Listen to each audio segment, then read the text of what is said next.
Bien, entonces seguimos con el poema del mío Cid y habíamos dicho que entonces la definición de rima. Rima entonces es la coincidencia de sonidos a partir de la última vocal acentuada.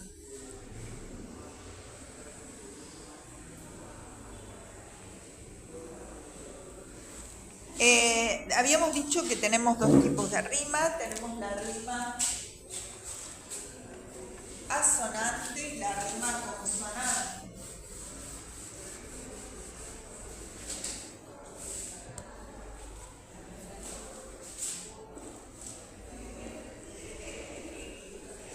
Entonces, rima asonante es aquella en la que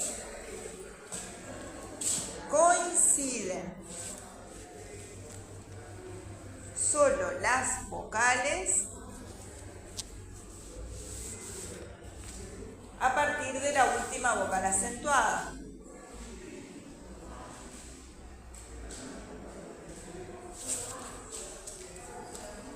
Y rima consonante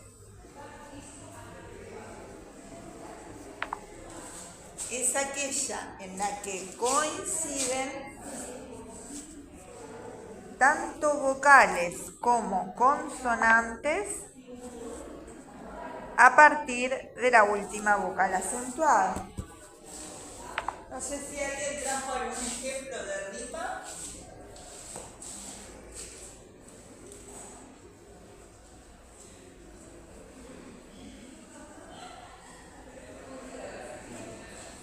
Por ejemplo, Perdón, la consonante coinciden tanto vocales como consonantes a partir de la última vocal acentuada.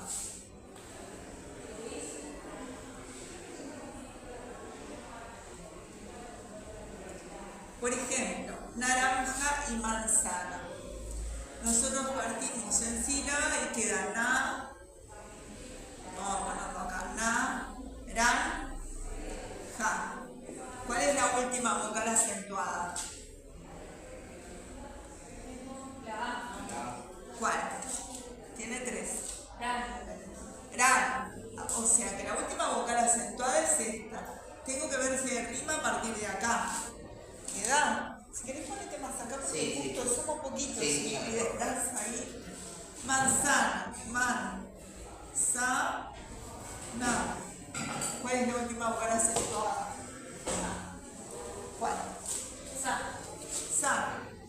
Así que tengo que ver la rima a partir de acá. ¿Tá? ¿Qué es lo que rima entre naranja y manzana en este caso? Fíjense que coinciden, coincidencia de sonidos.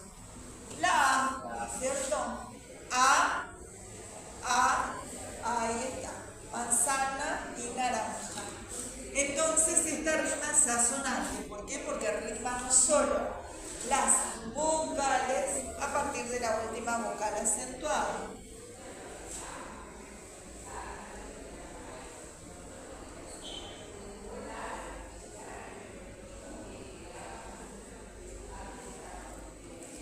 Y una rima consonante, no sé si se les ocurre alguna y quieren decir.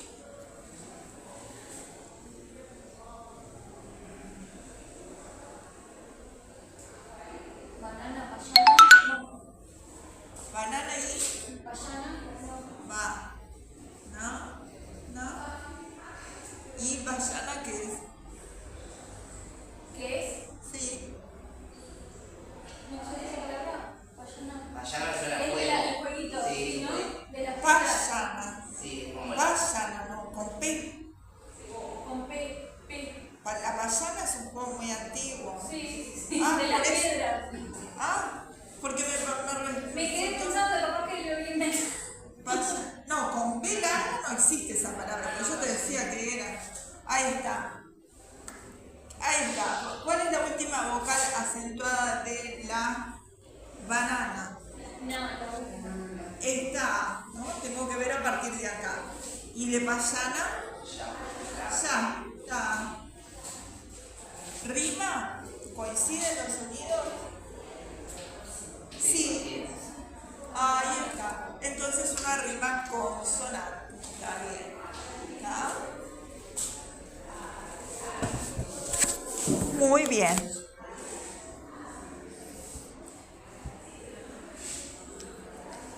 Y entonces decíamos que el poema del Cid se caracteriza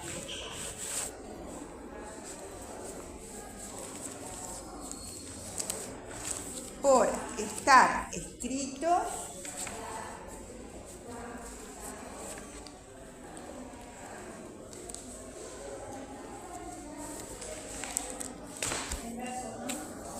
en verso, y dijimos que eran tiradas de versos, ¿no? Y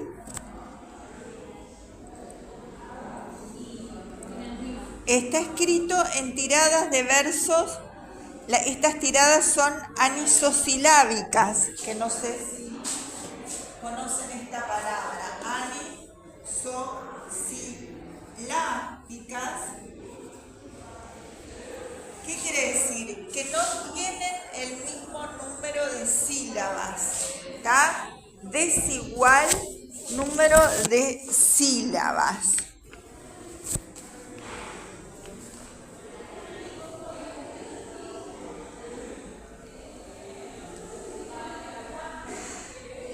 La gran irregularidad métrica que oscila entre 3 y 14 sílabas en los hemistiquios, es decir, el hemistiquio es la mitad, ¿no? Entonces, en la mitad oscila entre 3 y 14 sílabas. El hemistiquio es, suponete que hay un verso de 14 sílabas. Vamos a hacerlo menos 1, 2, 3, 4, 5, 6, 7, 8, 9, 10, de 10 ponele, ¿no? Para hacer el ejemplo. Tenemos 1, 2, 3, 4, 5. A la mitad es el hemistiquio. ¿Está? ¿Cómo se escribe? Hemistiquio. ¿Está? Entonces, ¿qué nos dice? Que la gran irregularidad métrica que oscila entre 3 y 14 sílabas en los hemistiquios excluye la posibilidad de atribuirle al error del copista.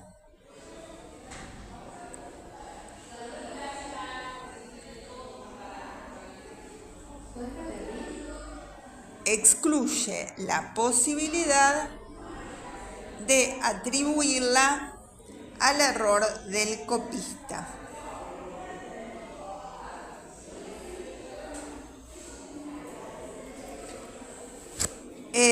Y como nos dice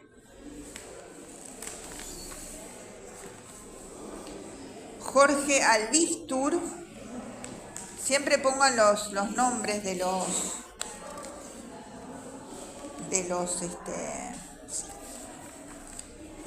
él nos dice lo siguiente: el poema no se divide en estrofas, sino en series. Es decir, tiradas de versos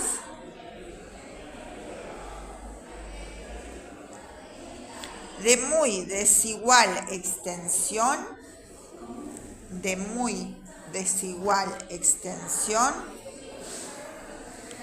en las cuales se mantiene una misma asonancia y eventualmente consonancia.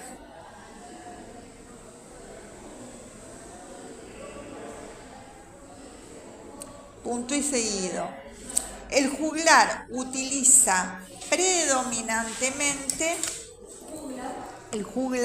que ahora después vamos a hablar un poquito de eso, el juglar utiliza predominantemente la rima imperfecta o incompleta, que es la asonante.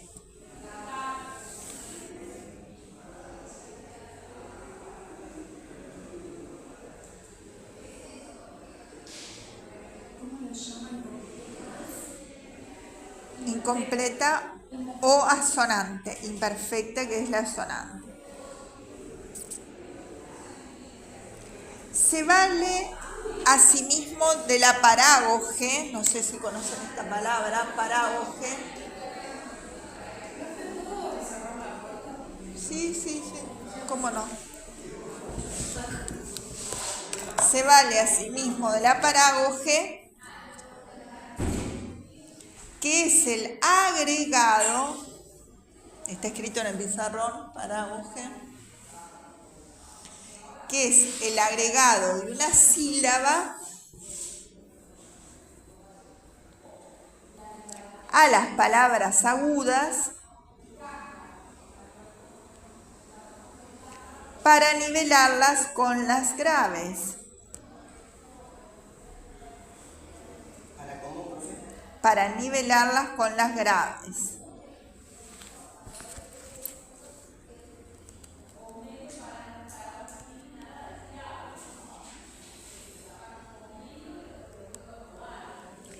La transición de una serie a otra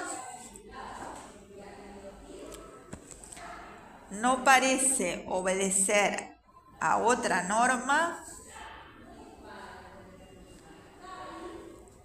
sino al cambio temático.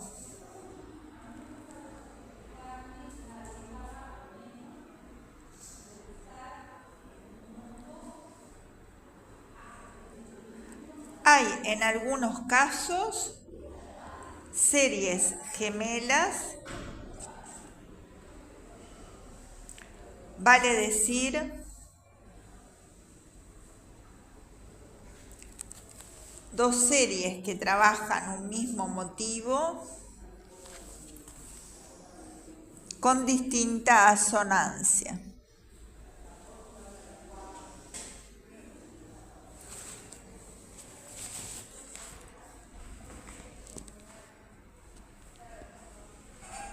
En la introducción de este texto de Penguin nos dicen, además, nos agregan que la rima es asonante y se usan 12 tipos de asonancia.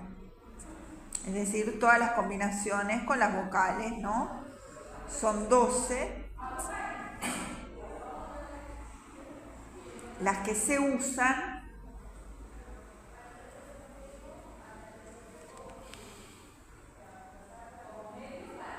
Y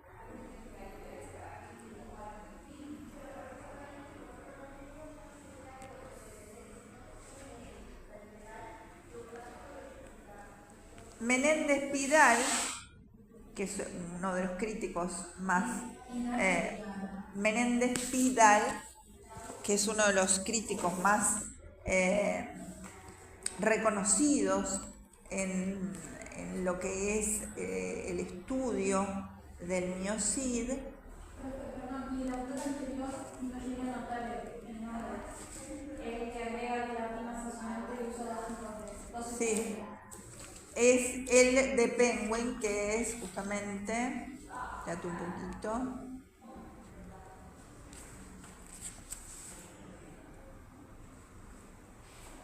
No, en realidad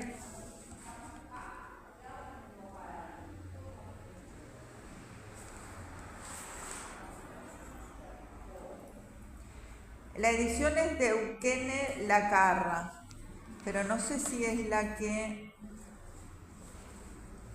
menciona eso, ¿no? Pero en definitiva lo sacan de Menéndez Pidal. Dice entonces, Menéndez Pidal defendió que las asonancias en O y en A añadían con frecuencia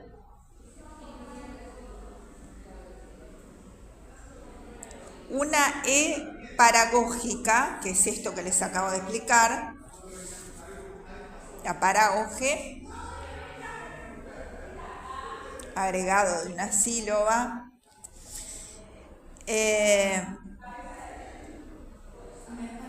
una E paragógica, de forma que todas las asonancias eran dobles.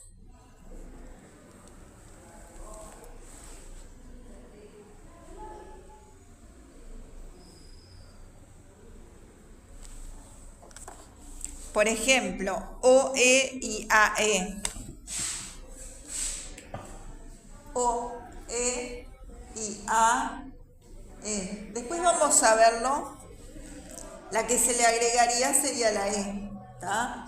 O sea, en un tipo de rima esta, O, E, y en otro tipo de rima AE.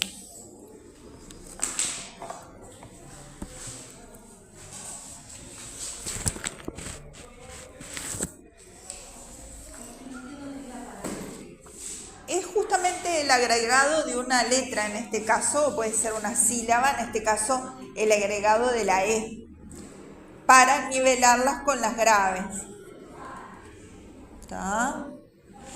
Bien.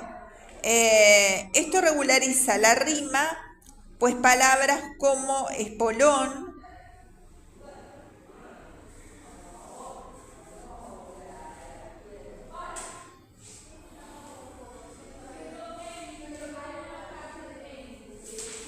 esto ya no les voy a dar, pues es demasiado. Lo vamos a ir viendo en el poema. A ver si veo un ejemplo y les digo. No, eso no, ya se va mucho al estudio de la rima, que en realidad, claro, porque es en el original, ¿no? Buah, así se fue de vuelta.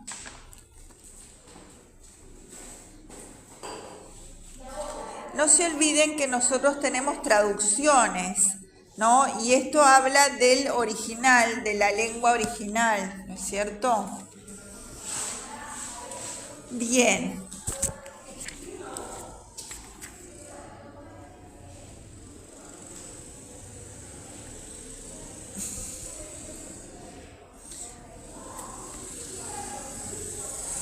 Dice, esta tesis ha dado lugar a una gran discusión porque en el manuscrito de Pere Abad solo se escribe la E paragógica en 2 ocasiones, los latinismos laudare y trinidad. Bien. Vamos entonces a ver un poquito de introducción general.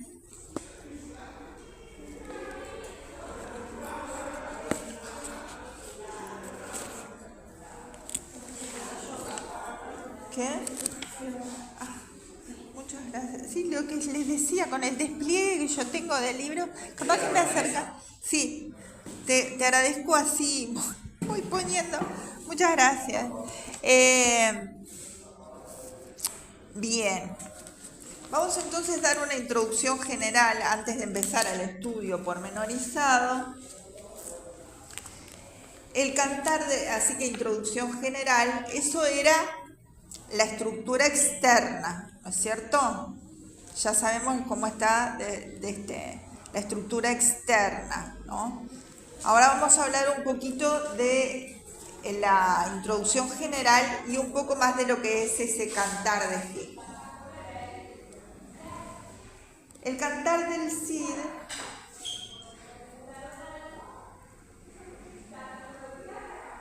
se originó para ser cantado por profesionales del recitado público. Entre paréntesis, juglares.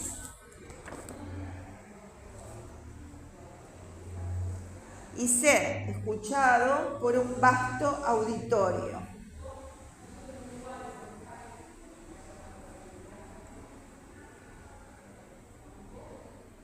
Es un cantar de gesta, es decir, un cantar de acontecimientos épicos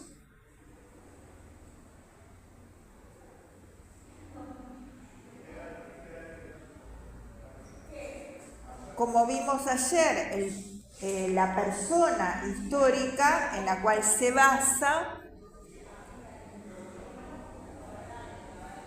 es Rodrigo Díaz de Vivar, como ya vimos ayer, que fue una persona de carne y hueso, que vivió, como dijimos ayer, entre el 1043 y muere en el año 1099. Yo hice un cronograma de los diferentes que fueron pasando por la vida de Rodrigo Díaz de Vivar, base a lo que hicimos ayer. Ah, bárbaro, muy bien. No sé si quieren ganar una foto o algo, van a sacarlo porque me interesa verlo. Sí, muchas gracias. Nace en Vivar y justamente muere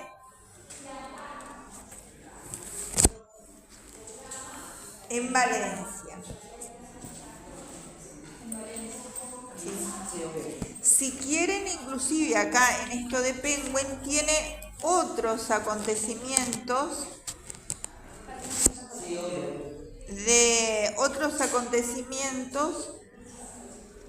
que pasaron como hechos históricos y hechos culturales.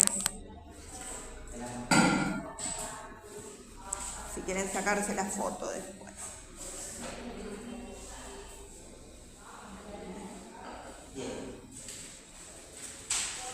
¿Ese lo hiciste con lo que yo dije ayer? Sí. ¿O agregaste algún elemento? Algunos datos no lo habíamos dado, pero lo busqué también ahí. Cervantes tenía algunos datos. Bárbaro. Si quieren, por eso les digo, si quieren sacarse esta foto, que acá tengo algo escrito, pero sería desde acá. Ya que te saco, te pongo esto así porque queda muy desprolijado. Ahí va. Gracias. Esta, no es solo eso, hay un montón. Pasa. ¿Esto y esto? Sí, y creo que hay un pedazo, una parte. Esa foto que es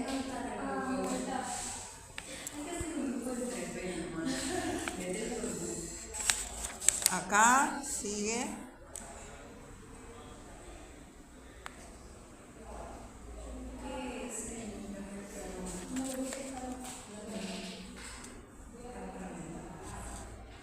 ¿Lo buscaron el de Penguin? ¿No lo encontraste?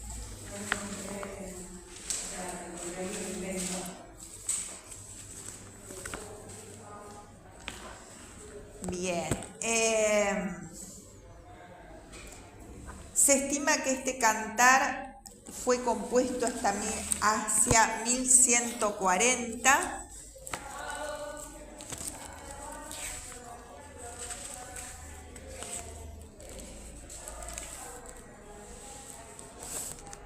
Se conserva en una copia manuscrita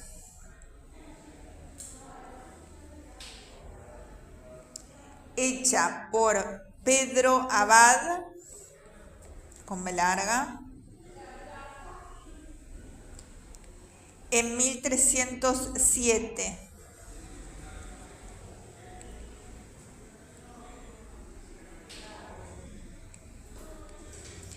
Se ignora el nombre de su autor, es decir, es de carácter anónimo. Y solo se supone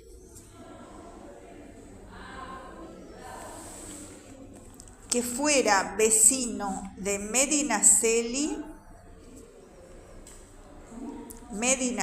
que era un lugar de España, o sus cercanías,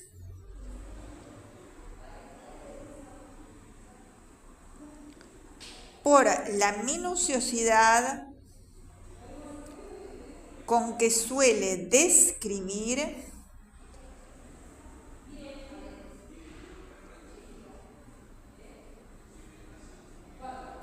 aquellos contornos.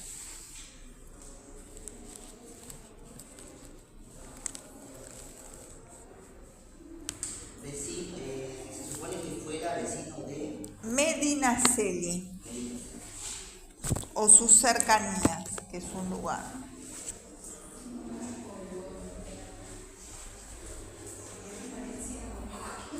Vieron que hay escasa diferencia de años entre la fecha que se piensa que fue el manuscrito, 1140, ¿tá? Aunque ya estaríamos en qué siglo? Siglo XII, ¿tá? Y él había muerto en el 99, que era el siglo XI todavía, ¿no? Entonces hay nada más que 41 años, es decir, eso se había mantenido entonces en el pueblo como algo popular, ¿no es cierto?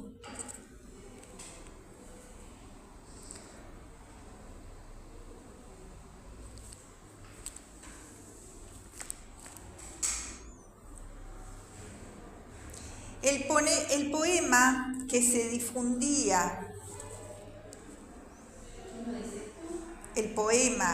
difundía, adentro de las mismas tierras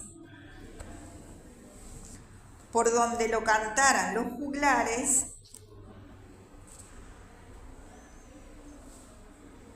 no cambia ni la historia ni la geografía del lugar.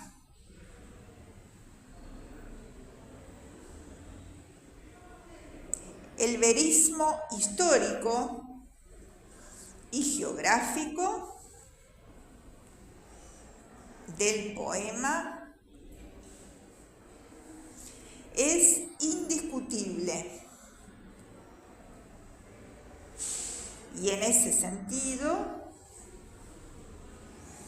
la gesta castellana es totalmente distinta a las chansons francesas. ¿Cómo se escribe eso, profe? Chanson se escribe así.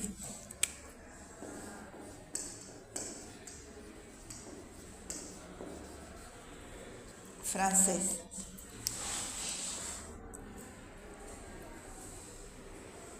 los juglares eran como conocidos por personas que cantaban la caridad.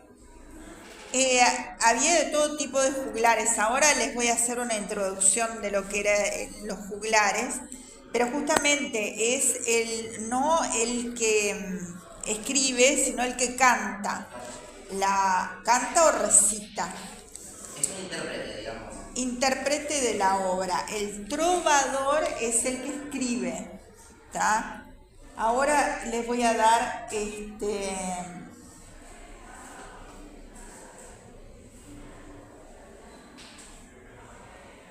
pero agreguen algo más ahí. Tal vez por imperativos artísticos,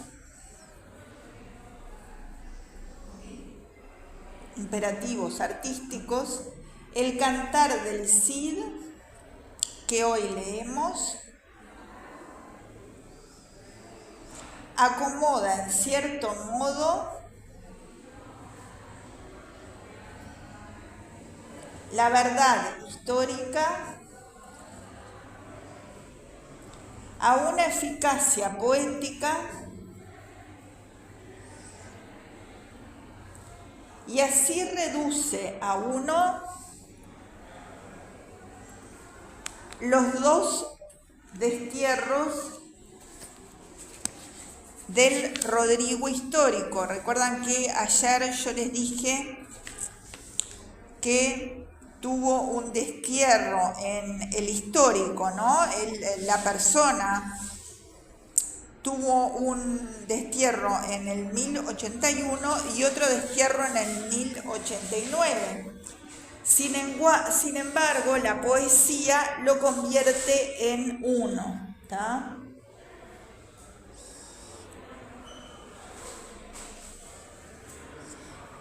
Y hay episodios que son inventados, como el episodio de los judíos y las arcas de arena.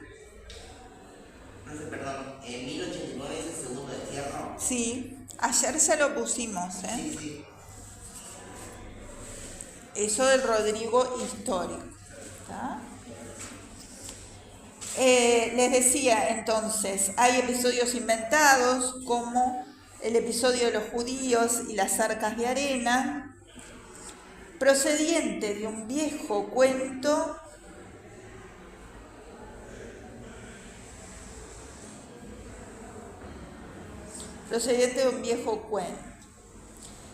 ya recogido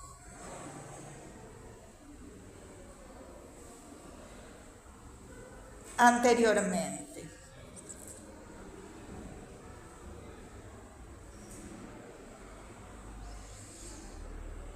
También el episodio del león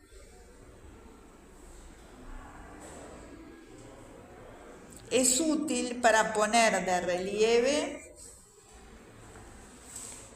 la cobardía de los infantes y la afrenta de Corpes.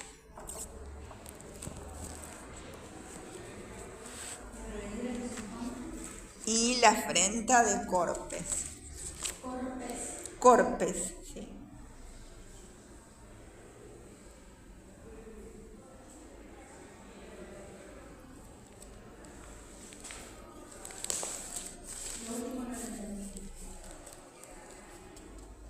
Bueno, son diferentes pasajes y cosas que pasan, ¿tá? Entonces hay un episodio del león, y eso sería inventado, ¿tá? Y que después, en el último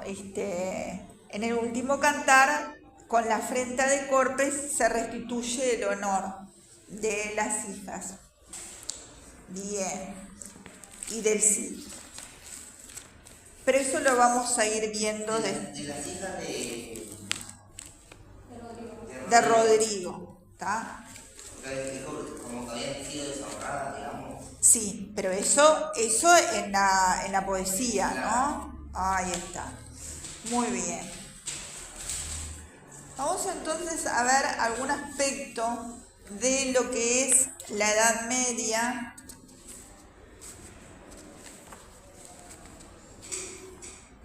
Acá también, si a ustedes les gusta la parte, tener los datos históricos, acá en este capítulo es el capítulo universal, que justamente es la literatura medieval latina. También tienen parte histórica, que de repente también les interesa para tener diferentes elementos históricos para considerar. ¿tá? Están los acontecimientos políticos y sociales, acontecimientos literarios y acontecimientos sociales. ¿tá?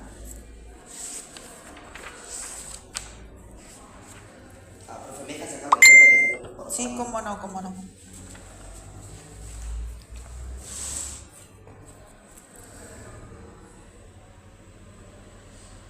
Ahí sí, gracias. Bien.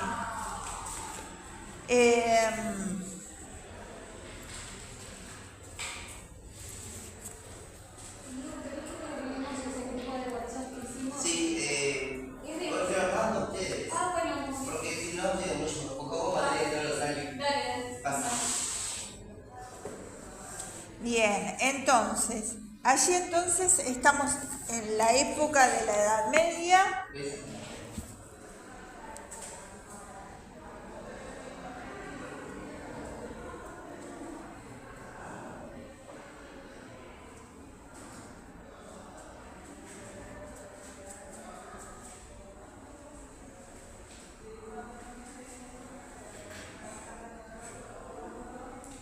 Y ahora estamos siguiendo este capítulo universal de la literatura de la Edad Media. Y nos dice que el periodo medieval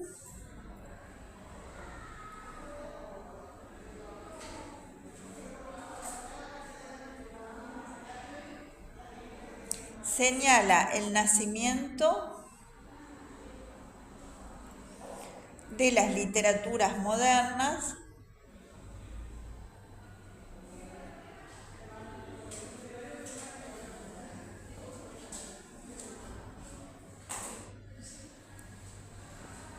denominación que abarca la totalidad de las corrientes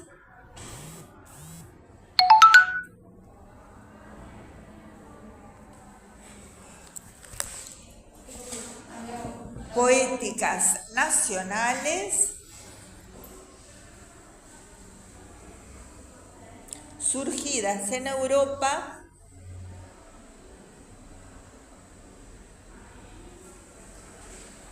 como consecuencia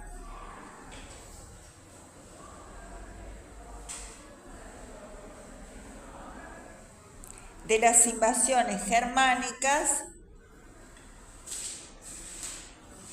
y de la formación de las lenguas vernáculas. La palabra esta, vernácula, quiere decir la lengua en su formación, en su origen. Con B corta.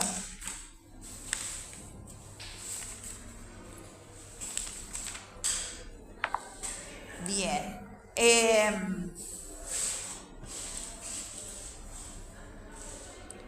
Cuya historia y desenvolvimiento se ha continuado hasta nuestros días.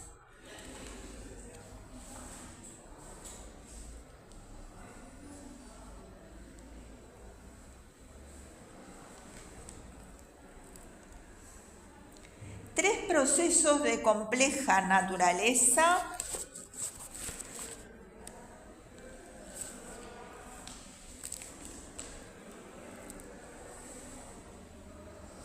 concurrieron en la instauración del mundo medieval.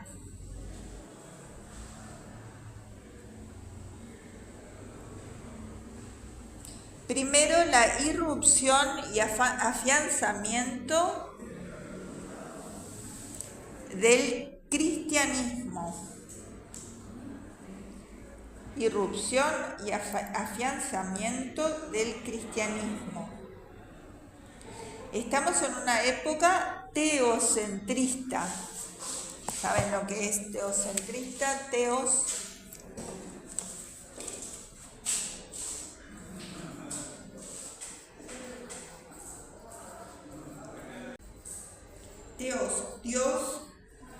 y centro es justamente lo que marca la importancia. Dios es el centro, digamos. Ahí está. Que Dios es el centro de todo.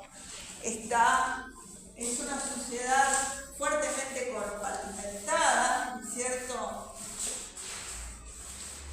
En lo que son sus estratos sociales, y justamente el teocentrismo, entonces Dios y centro, marcan la importancia del mismo.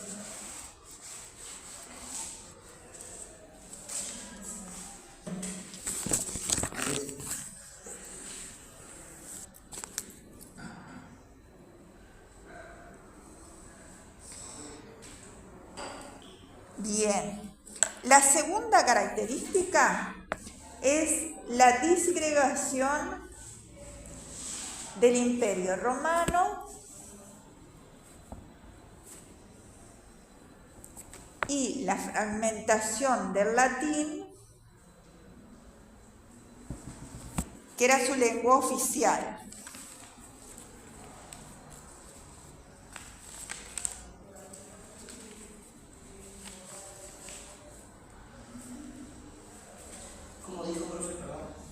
La disgregación del Imperio Romano y la fragmentación del latín, su lengua oficial.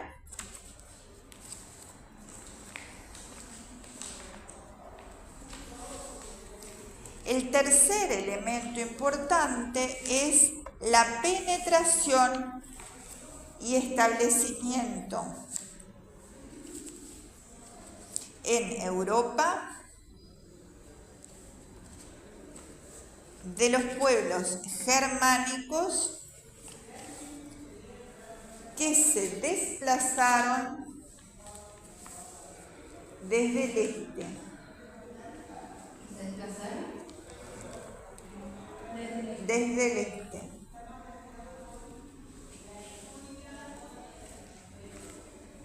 Cada uno de estos fenómenos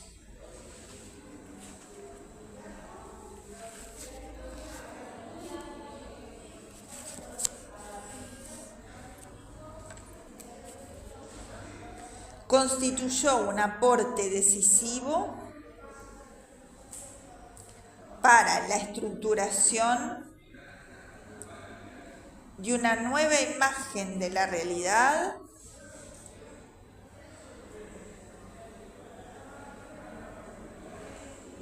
a partir de la cual se inicia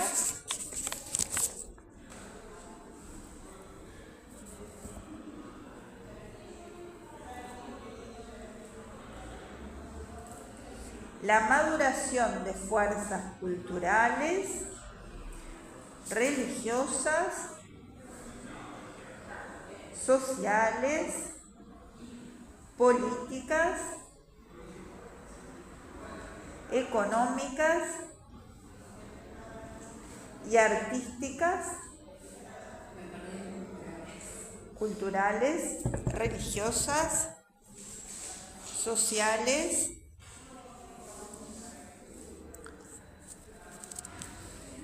políticas, económicas y artísticas, que han desempeñado un papel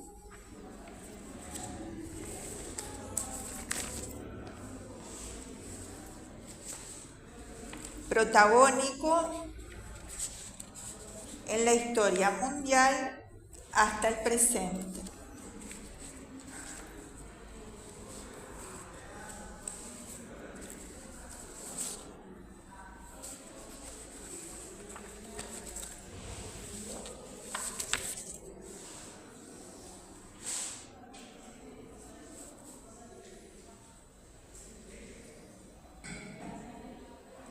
Bien, varias características básicas definen la fisonomía de Europa durante la Edad Media. Como ustedes saben, hay dos grandes partes en la Edad Media, una que va del siglo V al X y otra del X al XV. ¿Está? La alta y la baja Edad Media respectivamente.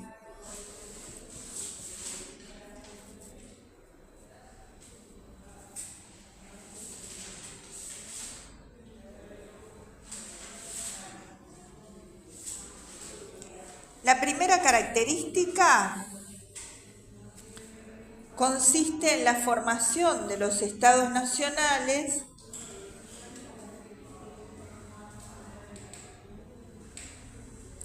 a partir de un intrincado crecimiento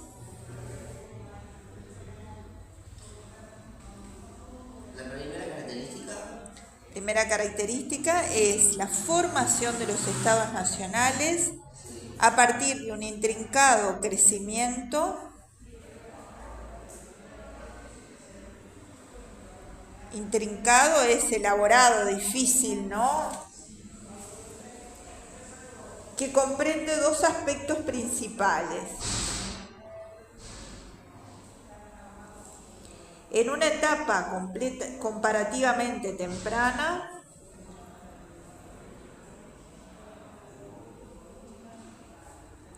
la consolidación del sistema feudal.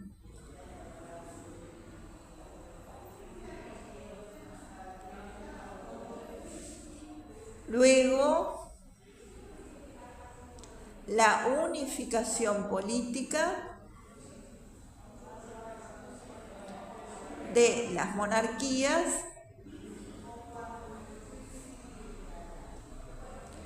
respaldadas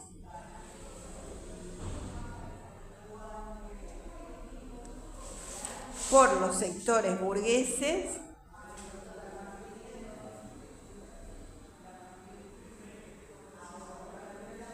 cuyo ascendiente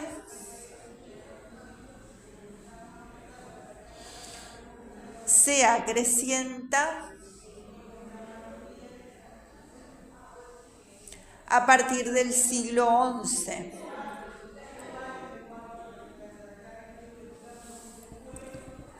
Con la expansión del comercio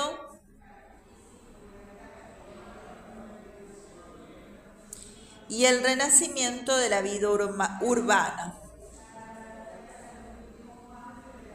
El renacimiento de la vida urbana.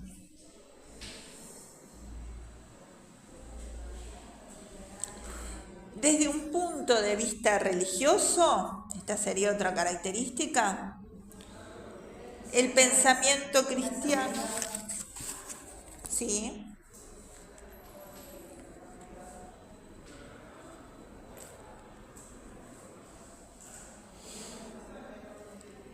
desde un punto de vista religioso, el pensamiento cristiano alcanza plena hegemonía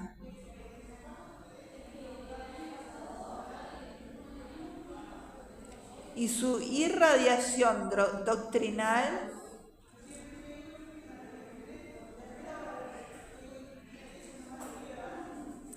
se extiende desde Roma y Constantinopla, cabeceras respectivamente, es decir, lugares respectivamente de más importancia, del catolicismo latino y de la Iglesia ortodoxa oriental.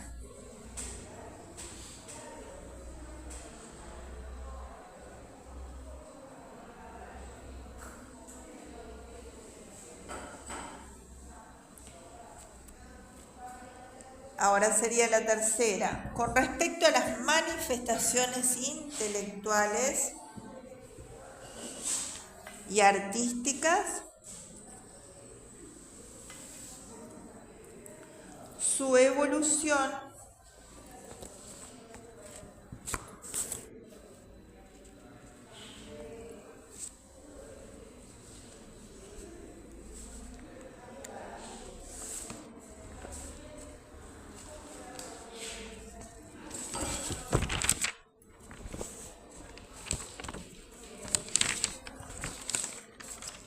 estuvo íntimamente ligada a las preocupaciones religiosas y a las contiendas teológicas.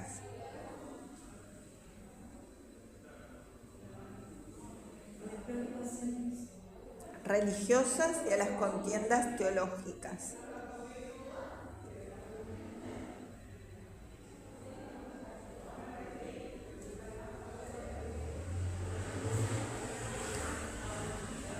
Otra sería hasta el siglo XII,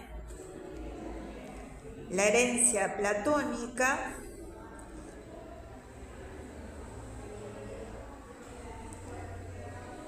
conserva notorio empuje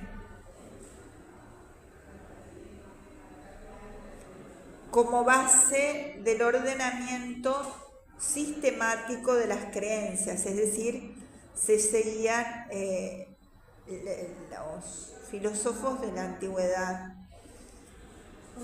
griega. Hasta el siglo XII, la herencia platónica conserva notorio empuje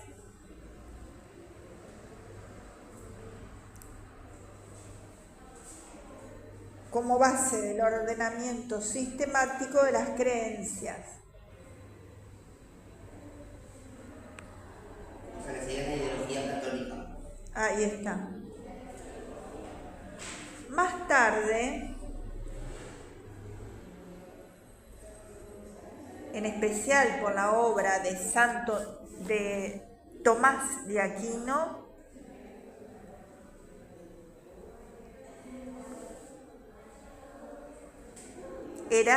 el aristotelismo, es decir, el filósofo Aristóteles, logra consolidarse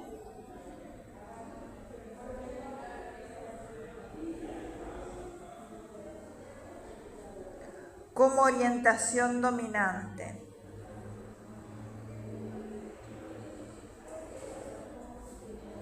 Si bien las tendencias platonizantes van manifestando una renovada presión a medida que nos acercamos al Renacimiento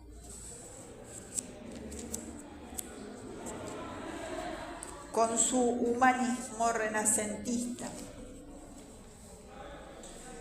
O sea que ellos seguían la ideología platónica y después como que en medio fue desplazado por la ideología aristotélica.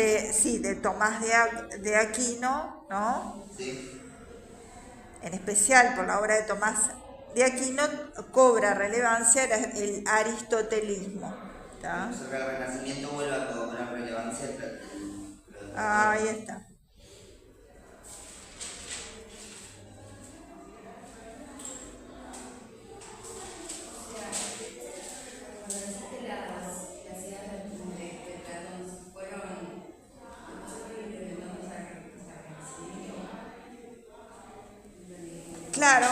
Claro, sería en síntesis eso, ¿no?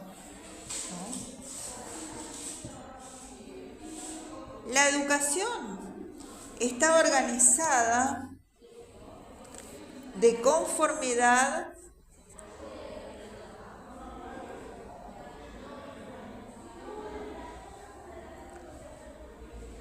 con la enseñanza de las 7 artes liberales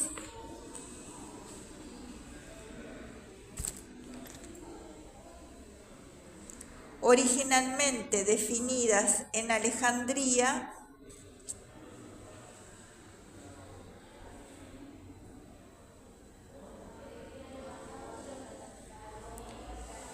que comprendían 2 grupos de disciplinas, 2 puntos.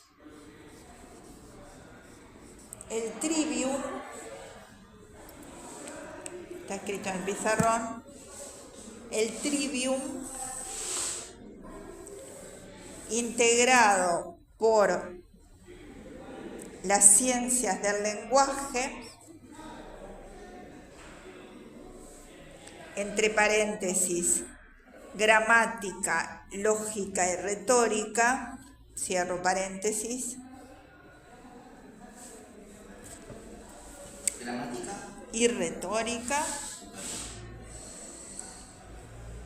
y el quadrivium. Está medio, el marcador está medio clarito, pero quadrivium está escrito ahí. Compuesto por las ciencias de la proporción,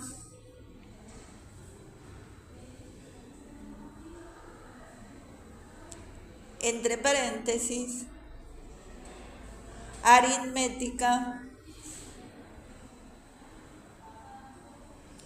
música, geometría y astronomía.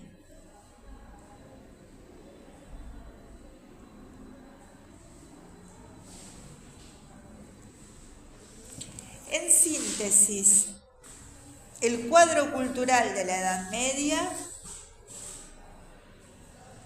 es sumamente rico y dinámico.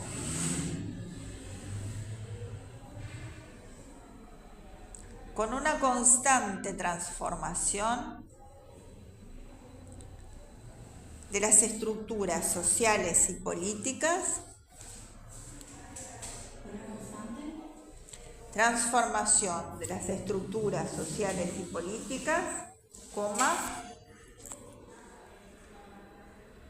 una gran variedad de corrientes intelectuales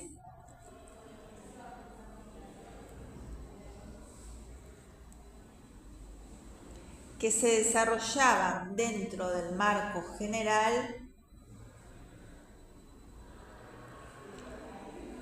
del pensamiento cristiano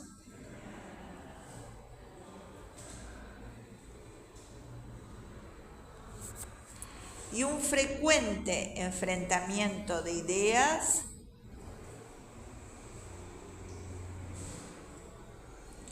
que a veces se convertía en ásperas contiendas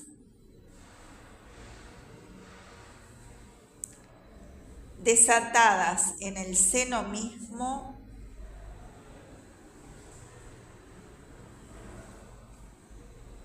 de la Iglesia,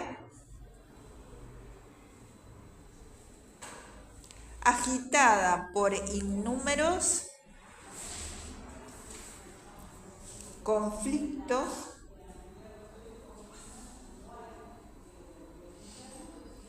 y no pocas herejías.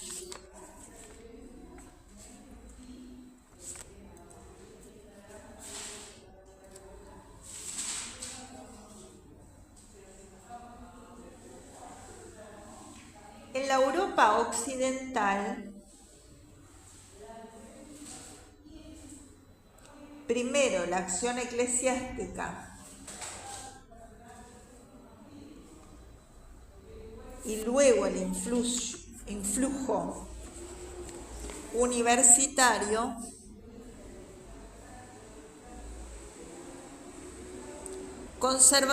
conservaron vivo el empleo de la lengua latina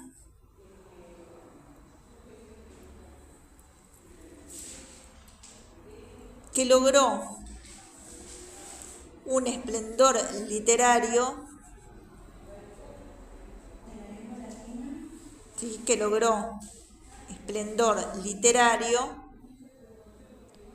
a veces de notable calidad poética.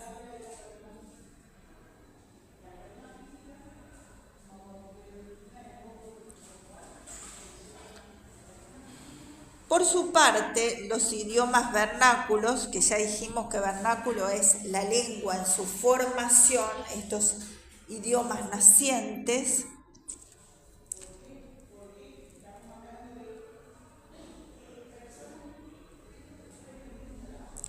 entre paréntesis, especialmente en el área germánica del norte europeo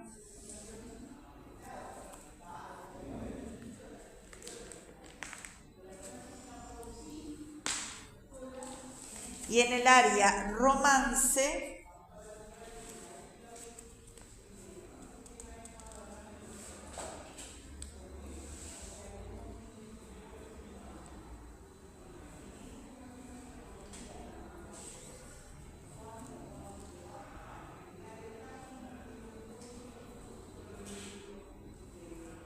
extendidas sobre las costas del Mediterráneo.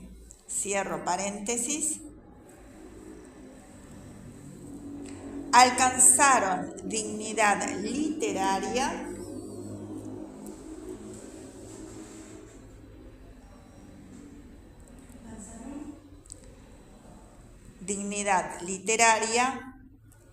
a través de una gradual consolidación.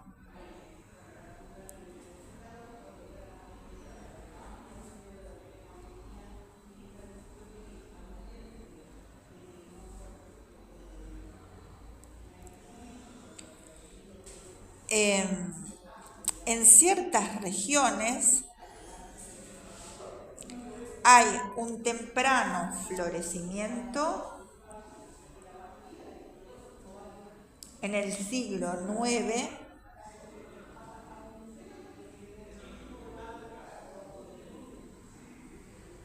si bien el ejercicio literario de las lenguas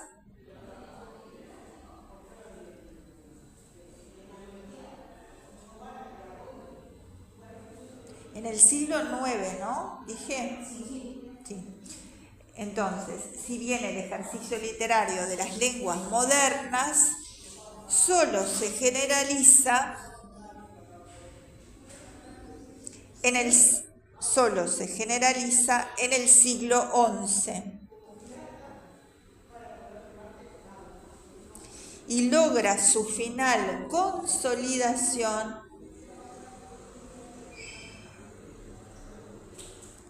teórica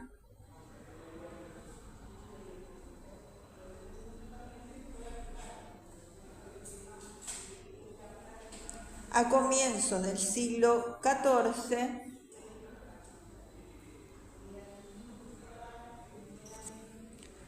cuando Dante escribe su célebre tratado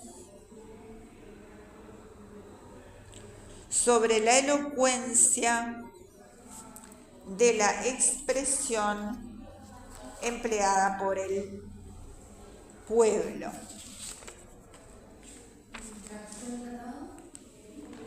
¿Cómo?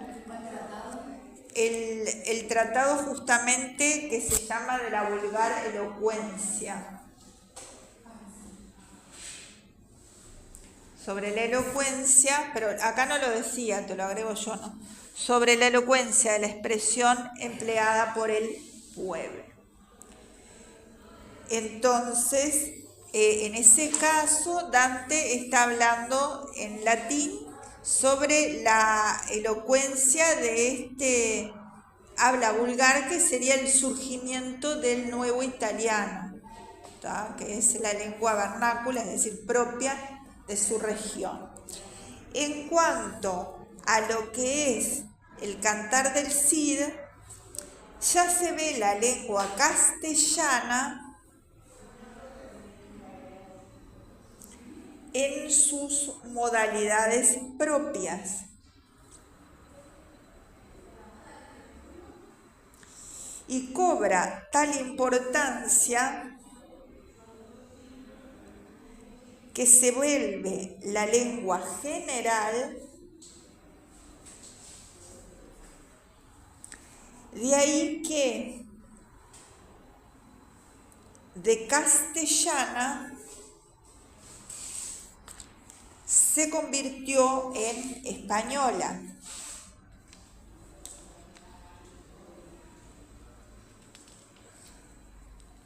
Este idioma español,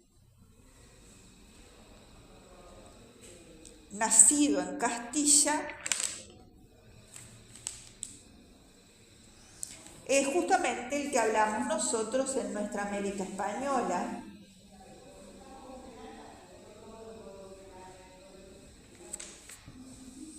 Que por supuesto vino a través de la conquista, ¿no es cierto?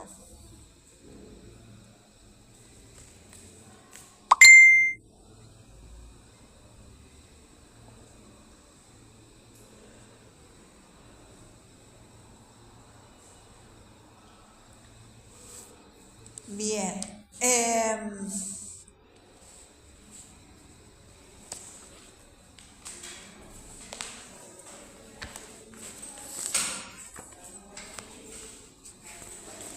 Vamos a ver un poquito entonces de lo que es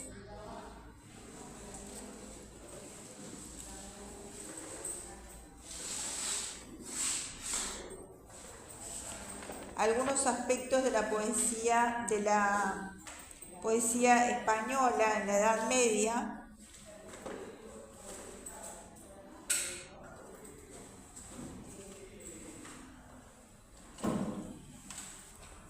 Estas clases de información son más así, pero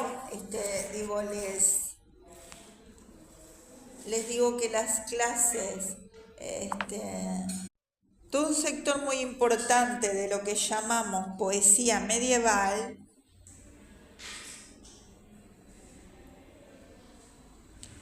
difiere sustancialmente de la literatura posterior a la imprenta en un aspecto fundamental. se trataba de textos para ser escuchados,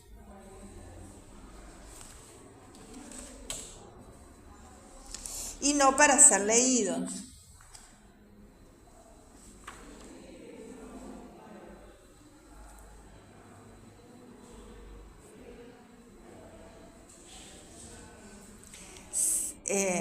Suponían siempre la recitación o el canto acompañado de música.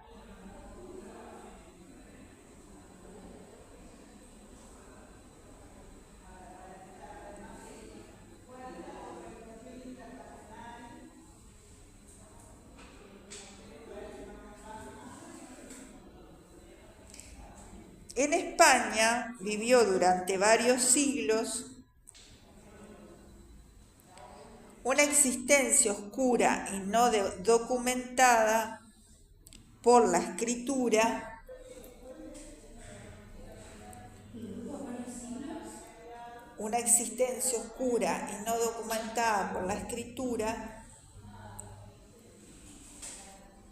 y una transmisión de forma oral.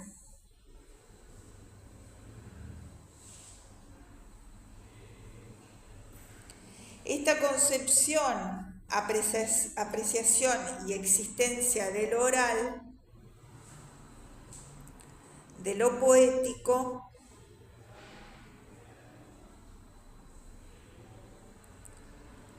persistió en España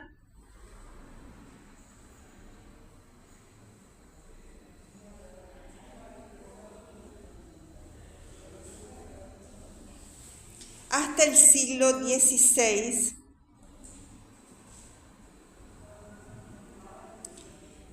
a través de los romances que se cantaban en la corte de los reyes católicos.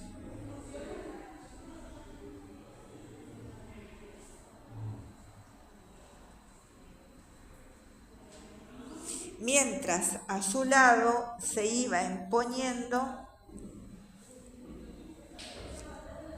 la lectura individual, el texto impreso facilitado por la imprenta.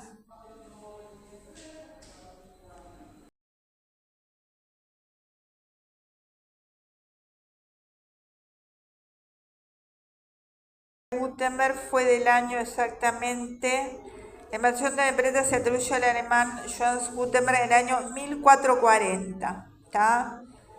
1440.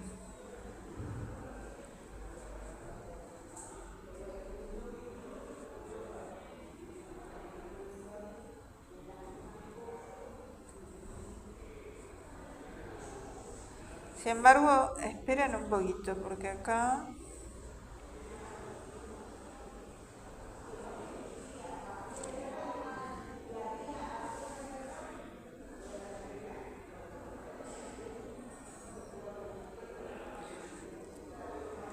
Después dice hacia 1450, ¿viste? Que la primera cosa que ¿viste que yo les digo?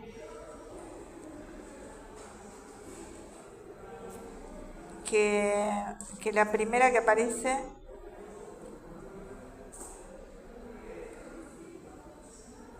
Sí, 1450, ¿está? 1450 la invención de la imprenta.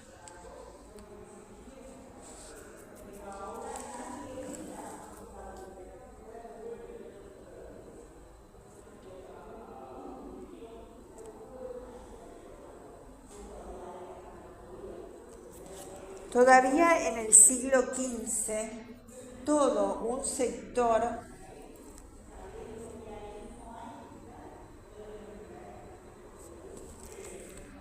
de la poesía culta estaba formado por cantares y decires.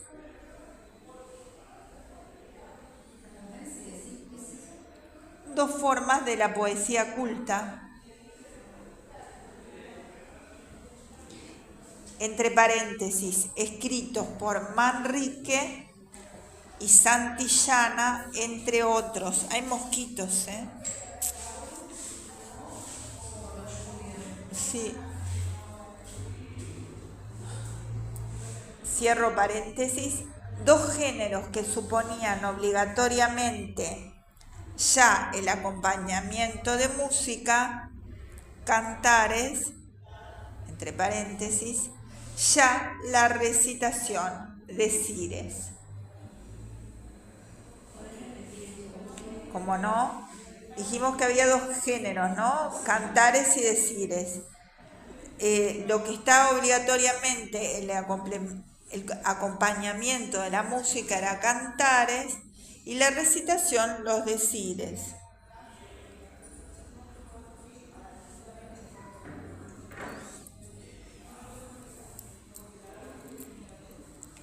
Se trataba de una vigencia de lo poético, lírico o narrativo, entre paréntesis, en la cual la literatura asumía valores de espectáculo,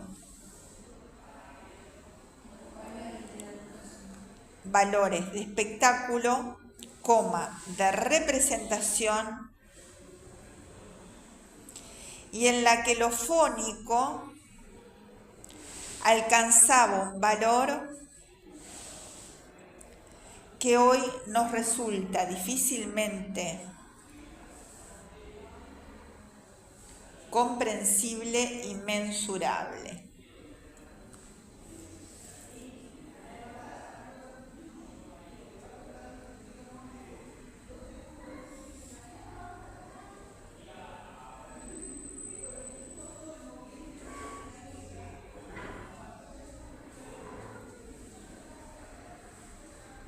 La invención de la imprenta, la extensión y riqueza de procedimientos de la prosa, la conciencia artística de ciertos escritores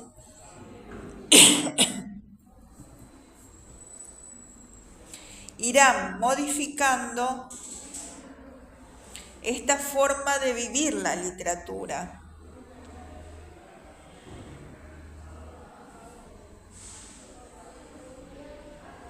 Estos fenómenos explican que hayamos perdido el sentido oral de la poesía, la captación y gustación de un relato escuchado de la boca de un juglar, entre paréntesis, épico, noticiero, narrativo, cierro el paréntesis. Hemos perdido también la posibilidad de comprender en toda su profundidad el valor de ayuda a memoria, de embellecimiento estético fónico que suponían la rima, la literación, la métrica y la reiteración de ciertas fórmulas épicas que implicaban la existencia de toda una técnica poética que estamos empezando a descubrir y valorar.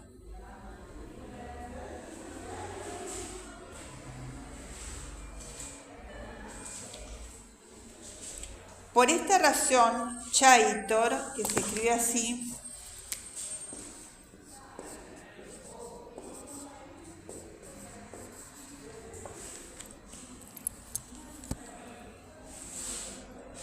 caracterizó a la historia de la literatura medieval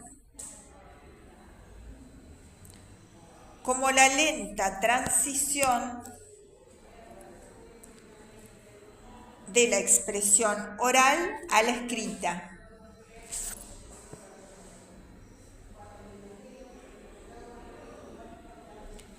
Del juglar, actor, recitador, cantor, al texto impreso, de la percepción visual y auditiva a la lectura.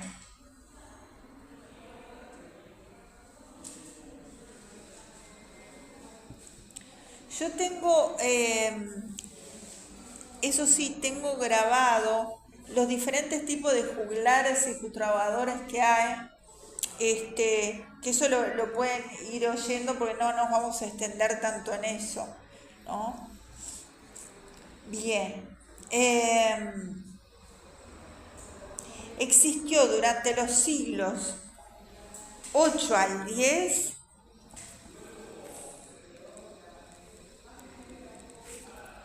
una poesía popular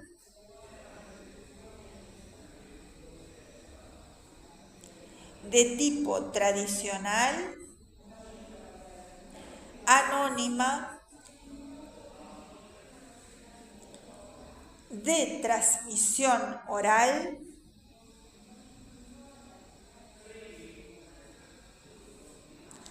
que se recitaba o cantaba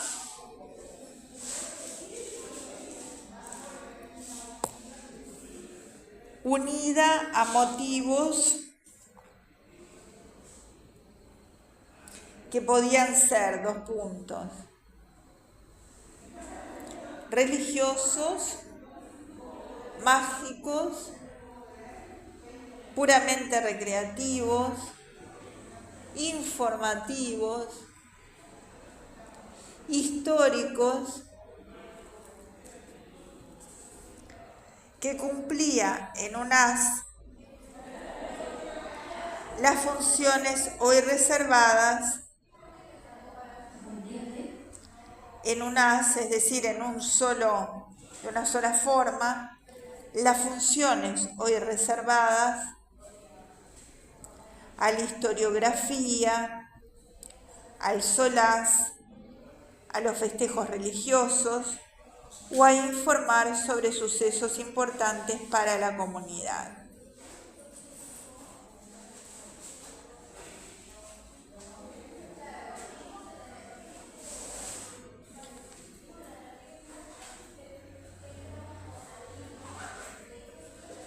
Toda circunstancia en la aridez cotidiana de la existencia era momentáneamente reemplazada por lo festivo, lo rememorativo, el final de ciertas tareas agrícolas, daba lugar al canto colectivo o individual, en que esa poesía era recitada o cantada.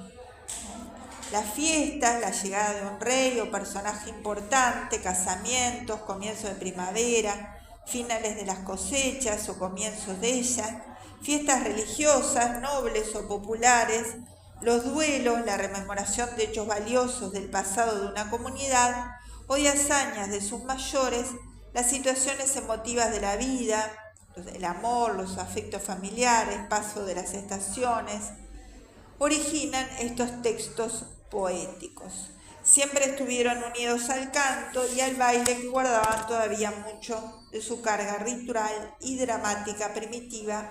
Por eso esta poesía tradicional de los orígenes debe ser vista siempre como una compleja totalidad que supone música, texto y circunstancia motivadora, comunidas y coexistentes. ¿Tá?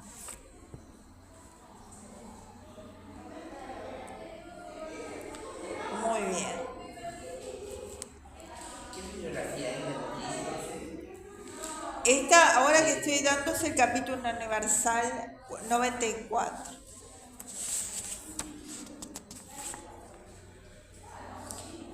Ahí está.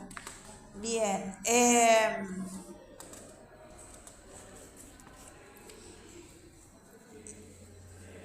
La labor crítica de Ramón Menéndez Pidal, que es otro de los importantes nombres de los estudiosos sobre el Cid, la labor crítica de Ramón Menéndez Pidal ha demostrado que en sus orígenes la métrica románica era irregular,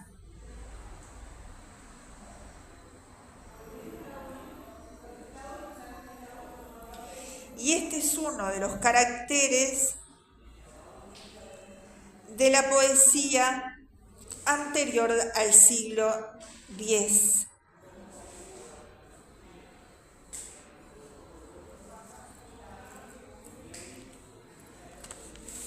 Esta poesía se extendió por todo el espacio peninsular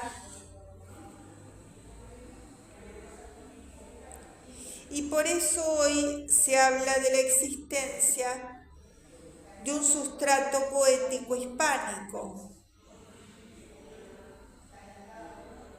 no documentado.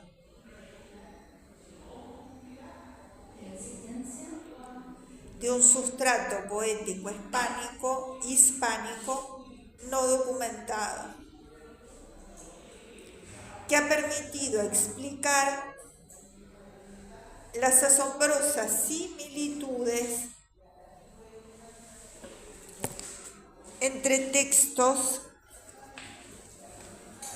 de muy distintas partes de España y Portugal.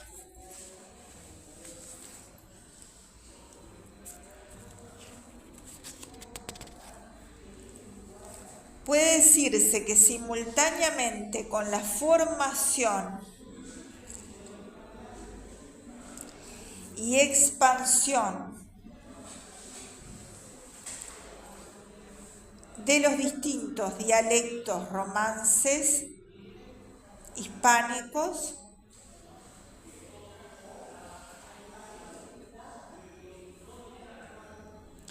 entre paréntesis, castellano, aragonés, galaico portugués, navarro,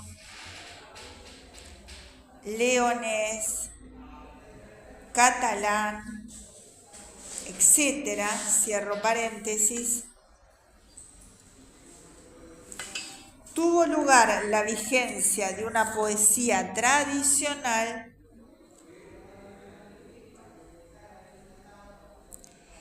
que tuvo notas semejantes,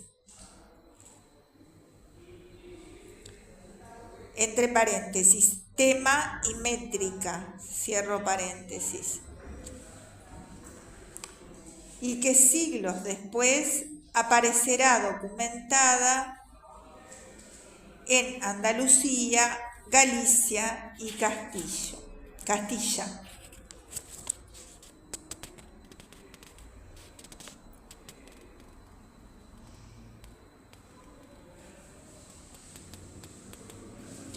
Es decir, que dice Menéndez Pidal que entonces esta literatura, ¿no?, estas literaturas europeas son muy anteriores a los textos más antiguos conservados, ¿tá?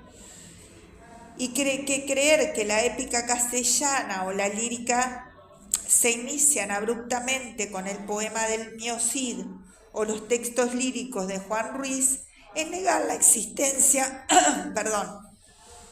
es negar la existencia evidente de un largo proceso anterior de perfeccionamiento artístico consciente que debe haber precedido a su nacimiento. Que solamente conozcamos dicho proceso anterior por referencias indirectas no permite dudar de su existencia histórica. Afirmamos, por tanto, que antes del siglo XI hubo en toda la península una poesía hoy desconocida de tipo lírico y tradicional, y que antes de la fecha citada existió en Castilla una épica oral que continuaba la tradición visigótica. Estas manifestaciones folclórico-literarias no fueron documentadas por escrito, simplemente porque los cultos, que eran los únicos que sabían escribir, no se interesaban en ellas, y porque la literatura estaba representada por los textos en latín, que cargaban sobre sí el doble prestigio histórico de la antigüedad y el religioso de la Iglesia. Por fin, no se olvide que esos siglos tan mal conocidos son los de la vacilante y lenta formación de diferentes dialectos que todavía no se escribían y que constituirían más tarde las distintas lenguas románicas de España y Portugal. ¿Está?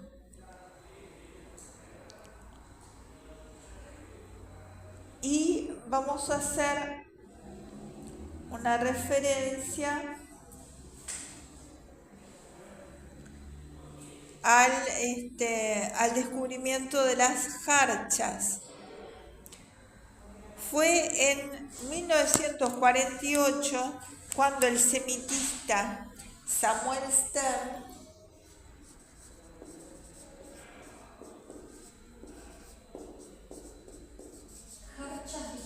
sí, ahora definimos. Samuel Stern publicó 20 composiciones hebreas provistas al final de breves poemillas romances que habían sido encontradas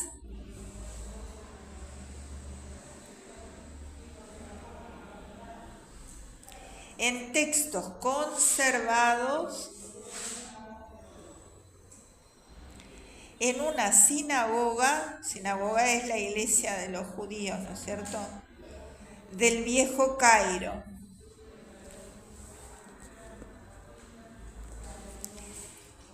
Estas composiciones se denominan en la poética árabe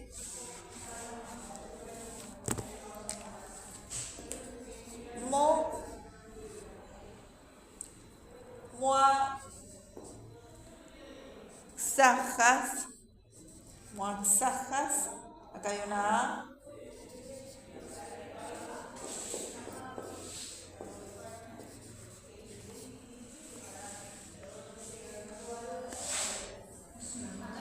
sí, y su remate final en romance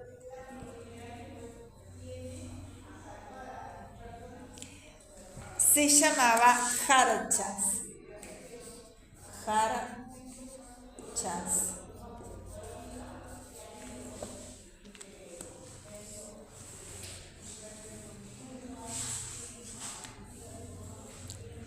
Poco después, el arabista Emilio García Gómez aumentaba el número de esos breves textos romances con otros tantos encontrados al final de las moaxajas en árabe. Al final de las moaxajas en árabe. En la actualidad tenemos más de 50 moaxajas hebreas y árabes que al final llevaban textos en romance. ¿Entienden la idea? Era poética.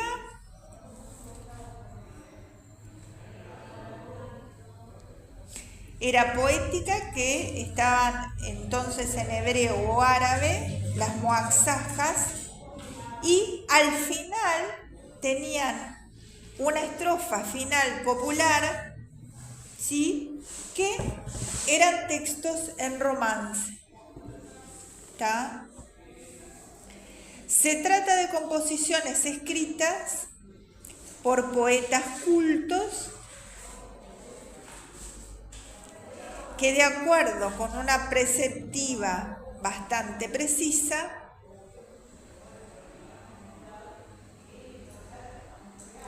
remataban sus poemas con texto de lenguaje popular, que era justamente el romance, los lenguajes populares de los diversos lugares. Remataban sus poemas Con textos en lenguaje popular, que esos son las jarchas. Terminar, finalizar. ¿Ah?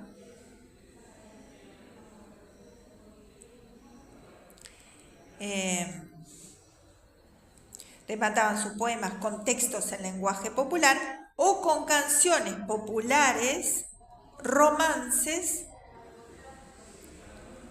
recogidas de boca del pueblo.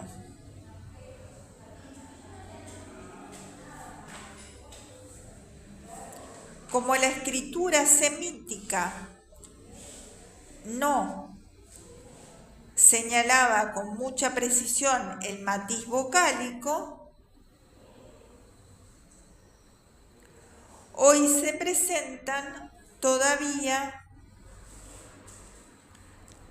problemas no resueltos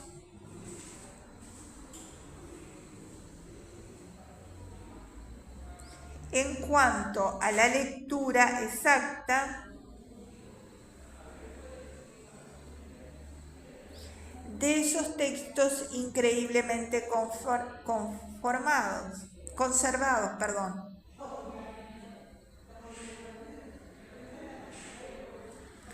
La más antigua de esas jarchas debe ser anterior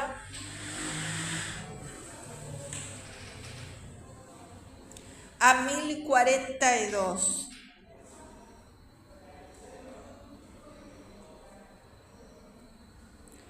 Con lo que tenemos ejemplos poéticos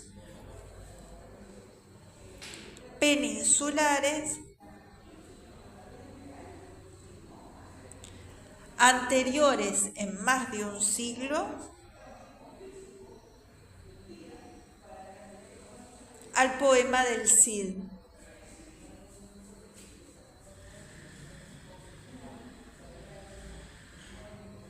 Y que constituyen en la actualidad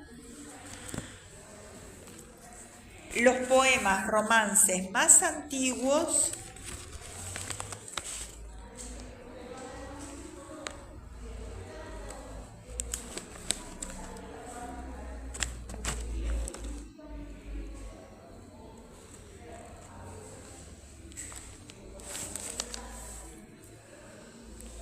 de Europa.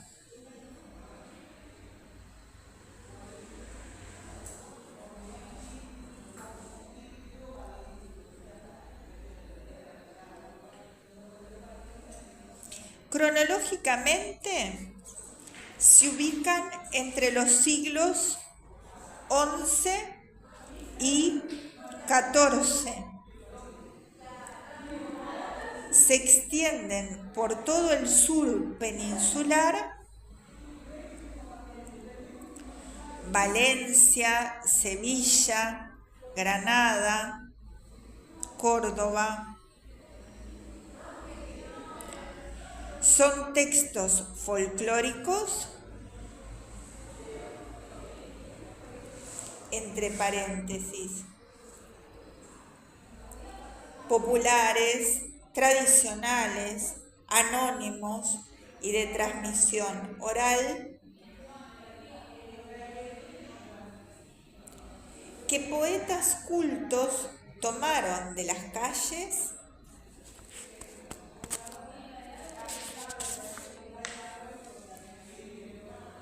para rematar o finalizar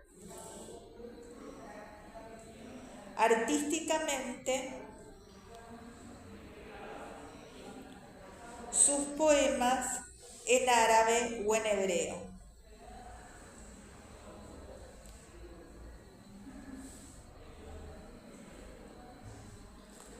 O sea, ellos tomaban y iban divulgando en base a lo que ellos escuchaban por ese momento de la escritura, ¿no? Exacto. Pero no se formaba también, ¿no? Ahí está. Por eso quedaron esos manuscritos que se encontraron después en esta iglesia que les acabo de decir. Su lengua, mezclada siempre con formas árabes,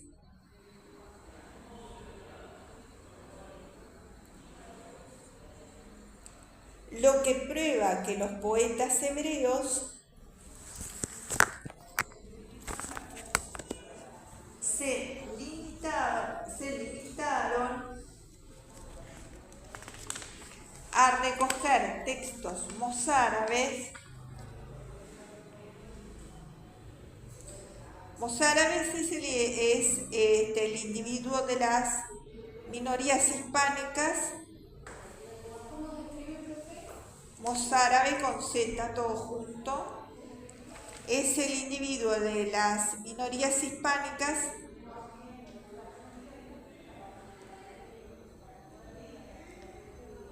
que, consentidas por el derecho islámico como tributarias, vivieron en España musulmana hasta fines del siglo XI, conservando su religión cristiana e incluso su organización eclesiástica y judicial.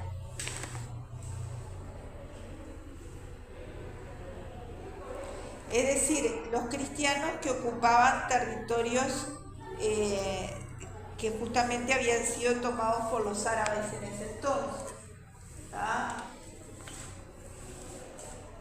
Así que recoger de textos mozárabes populares e imitaron a sus cofrades árabes. No es castellano.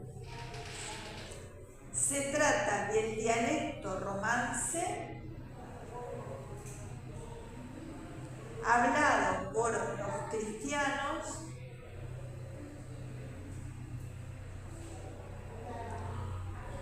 del sur de España que vivieron bajo la dominación política y cultural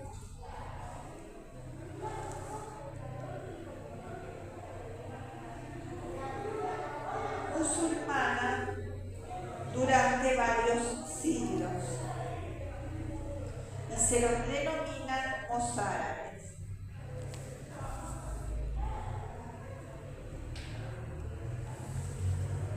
Habla muy arcaica, ha permitido conocer palabras documentadas por primera vez en la historia del romance hablado en Andalucía.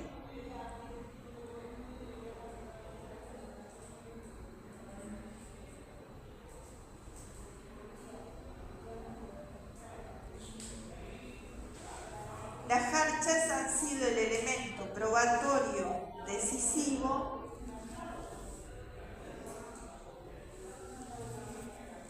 que hacía falta para demostrar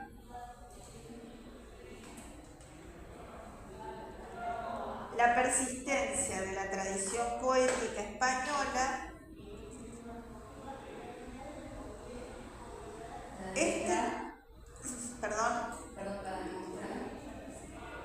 La persistencia de la tradición poética española través de un dilatado número de siglos.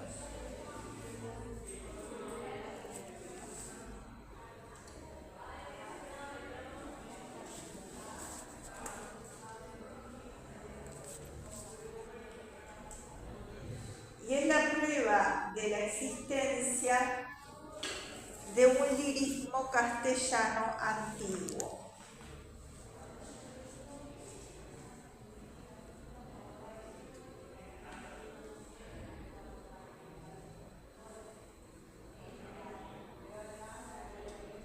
Y acá hay distintas figuras que muestran dibujos de un juglar que llega a la casa de un caballero, según el manuscrito de las Cántigas.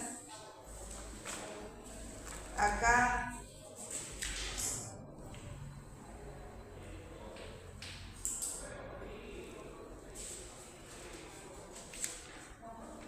vemos, por ejemplo, este juglar violero, es decir, con un juglar tipo de violín, en vez de lo que uno se piensa que era más tipo guitarra, pero coexistían. Fíjense los dibujos, acá el juglar.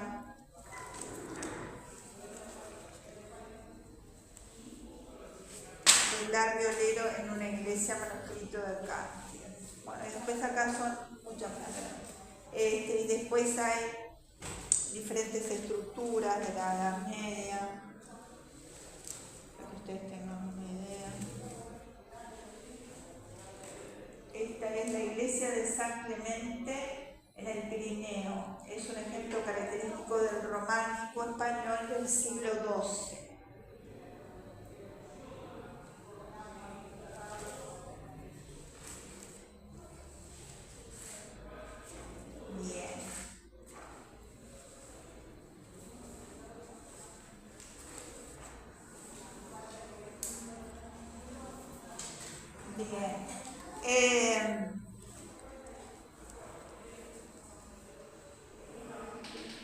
Estaba el méster viene a ser el oficio del juglar, y también estaba, pero que lo vamos a dar en la unidad siguiente, el oficio o méster de clerecía. Pero eso sí lo vamos a dar en el siguiente, porque si no nos extendemos. Pero cuando demos el libro del Buen Amor de Juan Ruiz, les voy a hablar de ese otro tipo de méster, que es el oficio de los clérigos. Bien. Ahora vamos a agregar algo de los cantares de gesta. Ahora vamos a seguir a Ángel Balbuena Prat, doble T. Esperen que se los escribo por si acaso. No sé dónde me quedó el marcador. Bueno, Ángel Balbuena Prat, doble T. Balbuena con B corta y después B larga, en Historia de la Literatura Española. Historia de la Literatura Española. Y le voy a decir algunos elementos que él menciona acá sobre la epopeya nacional, los cantares de gesta.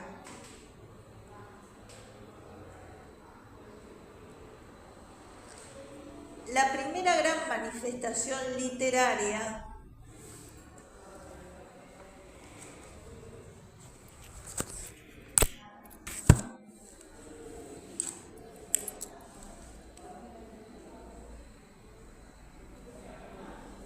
castellana corresponde a la epopeya.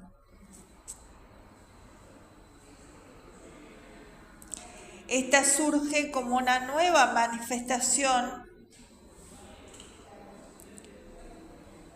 del nuevo carácter castellano frente a la hegemonía leonesa con los rasgos de un afianzamiento de personalidad.